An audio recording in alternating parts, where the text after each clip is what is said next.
Оризопроизводителите од Облешево излегоа на протести. Со трактори ја блокираа едната коловозна лента од магистралниот пат Штип-Кочани.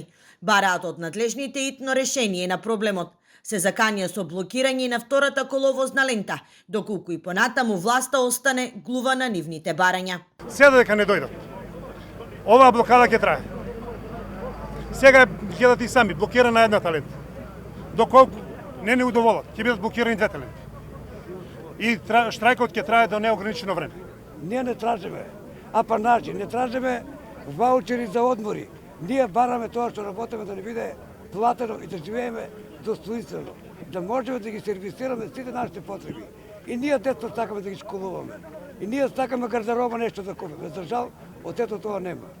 Здравето е нарушено на сите. Од овие, ако зинат, од сите една вилица здрави не може да се оставиме. Оризопроизводителите се на работна екзистенција. Ниската откупна цена и високите давачки за репроматеријали направи оваа култура да не биде рентабилна. Високите сметки за струја дополнително ги дотолчија. Па јас ја платив сметката, ама другиот месец ја нема што да живеам, кој ја остварам 15.000 приход, а 8.000 за струја ми пишале, а не е потрошена струја. Ово е за плачење. Ово е за плачење да плаче цела држава. Јадење ќе немаме. Еве кажувам ми, уништија ги свињето, уништија ги кравите, уништија ги овците. Купив трактор од Словенија, дојдов тука да живеам со жената, за тоа што тука ми е татковината, тука ми е дедовината. Ама после 4 години и 5 години не гледам решение. Јас работив и жената работеше тука. Значи, утекот на наредна недела сепак заминувам повторно за Словенија. Оризопроизводителите добија поддршка и од тутунарите и од лозарите.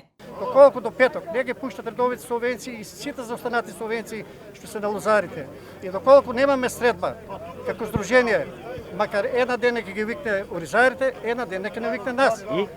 Че излеваме од понеделник, ни празник ќе се види ништо, че излеваме на протести и тоа здружено во цела Македонија. Оризопроизводителите бараат, оризовата арпа се продава по 40 денари.